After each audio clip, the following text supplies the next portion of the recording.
This is Birdie the house pigeon. She has a very blessed life and has the confidence of 1,000 blazing suns. She knows that she is the moment. Everyone thinks she's cute. Her food will always be waiting for her, and every night she has a warm bed. Unfortunately, we can't all be as confident as Birdie the pigeon. This is a video for us less confident creatures who need preparation as our defense. Here we go.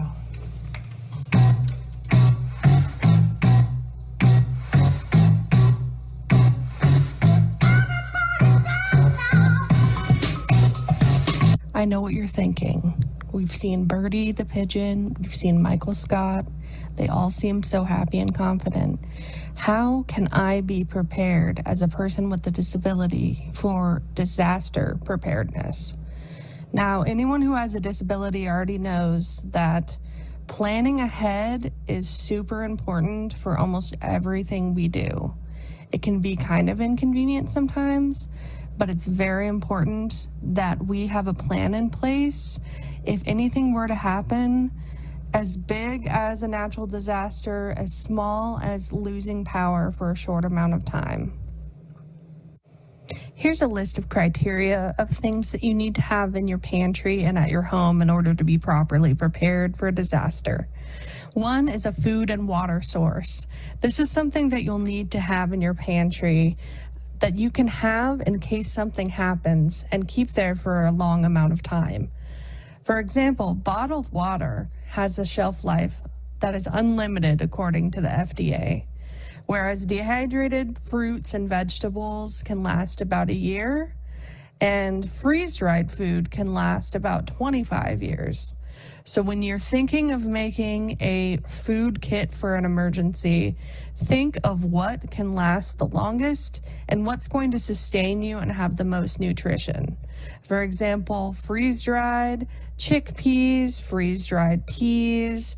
They're actually really tasty. They taste kind of like chips, and you can save them for a very long amount of time. On top of that, they also have nutritious value to them, like protein, and this is something you would need to sustain yourself.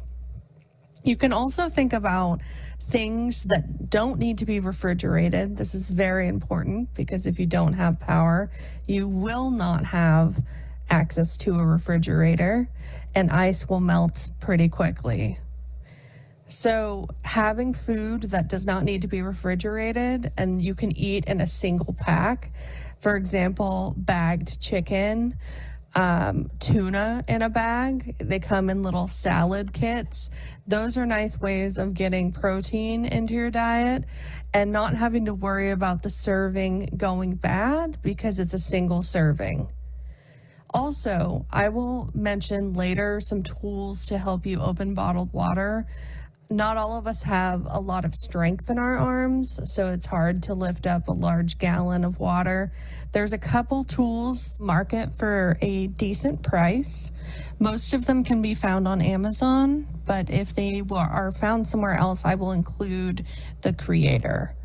So one of them is used to pump out liquids from large gallons. It can be for milk, it can be for water. I'm going to include a little short video here of what those do. You can also use a large shampoo pump. If you've ever gotten the Costco size bottles of shampoo and conditioner, they come with those pumps. You can actually use that, wash it out and use that for a bottle of water. The one problem with it is that it can't be sealed fully, whereas this product I'm going to show you, it seals. The one downfall is that it does use batteries. So if you would like to do it the manual way, a pump might be the way to go. The next products we're talking about are both for opening cans, one specifically for carbonated drinks and soda cans, as you'll see in this video here. It pops it open if you have limited dexterity. The other is for opening soup cans, veggie cans, anything with a pop top, and that's helpful for people who are unable to open themselves and maybe pull that tab. It can be kind of hard sometimes, especially if you have limited dexterity. So we've covered the basics of food, but what else do you need? 6 to 8 gallons of bottled water would be enough for you to drink for about 7 days, as well as using it for hygiene. For example, if your water's been turned off, you can take the water bottle and put it in the toilet tank in order to get a few flushes. You can also use it for bathing and hygiene, brushing your teeth, feeding your pets, etc. If you regularly take medication, it's a good idea to talk to your primary care physician about an emergency prescription refill to have on hand in case of an emergency where you can't get to the doctor or out of your house. The same way we factor in our furry friends when it comes to drinking water, we also need to consider keeping their food in an airtight sealed container just in case there's any sort of water, moisture, or heat that can get in from having the power off. If you use a mobility aid, it's important to have a spare at home in case you need it or if your condition worsens while in the midst of a disaster.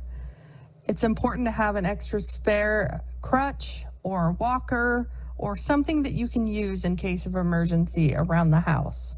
Remember, it's better to be over-prepared than under-prepared.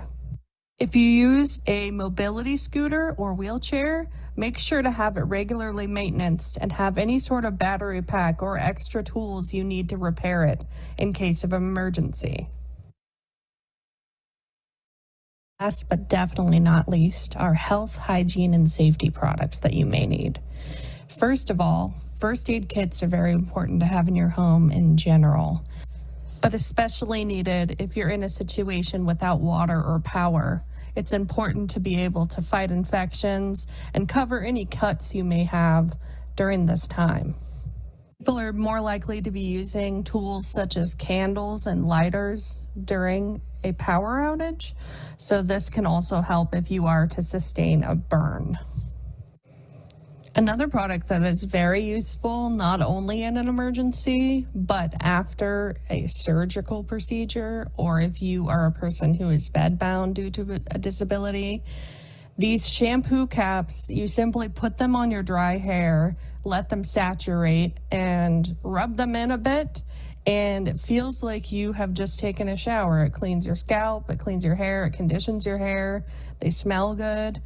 They are kind of expensive, but it's about $20 for a 5-pack. So if this is something you wanted in your house in case of emergency, or if you have a condition that is sometimes worse than others and you don't have enough energy to shower, this is a great product. I can't sing its praises enough, but it is also very helpful in case of your water being shut off if you're in a situation where you're unable to shower. If you're in a situation where you can't shower normally or you need to conserve water in a disaster situation, these are great products. One is an adult bathing wipe. You cannot flush these, so do not flush them down the toilet, but they work in a great way for wiping your body. They're made for adults, so they are large, much larger than a baby wipe, probably about 5 times the size. And you can use them to wipe all over your body, and it just helps you to feel fresh and clean. You can also use it with the spray that it says it's a peri spray and a full body spray. You do not need to rinse this. You can just simply spray it on and wipe it off, and it helps to keep you fresh and clean during those times when you are unable to shower. So this is a wonderful thing to have during a disaster or emergency situation where you may not have power or water. Last but definitely not least is called a hand bidet. It is something that is used usually post-surgically, but it's a great resource for using some water to spritz areas where you may not easily be able to reach or wipe and keep yourself feeling clean. The only downside in a disaster situation where you don't have water is this does use water to clean yourself, and generally you use it on the toilet. So it's not something where you could recycle the water. That is my only qualm with this item in particular, but it is a great item for everyday use. It's something that's nice to have in your house if you need a little extra help keeping clean. And so it certainly is an option in a disaster situation where you're unable to shower.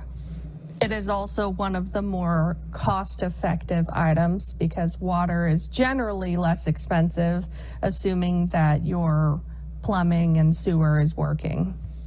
That brings us to the conclusion of this video. I hope that these resources were helpful to you. A big thank you to the Uprising Collective for having this event. If you have any questions for me in particular, feel free to contact me at info@accessibility.com. That's INFO at ACCESSIBILTEA.com, and I will put that on the screen for you as well. Thank you so much for your time today, and I hope everyone found resources that were helpful to them. Have a very safe and healthy summer of 2023.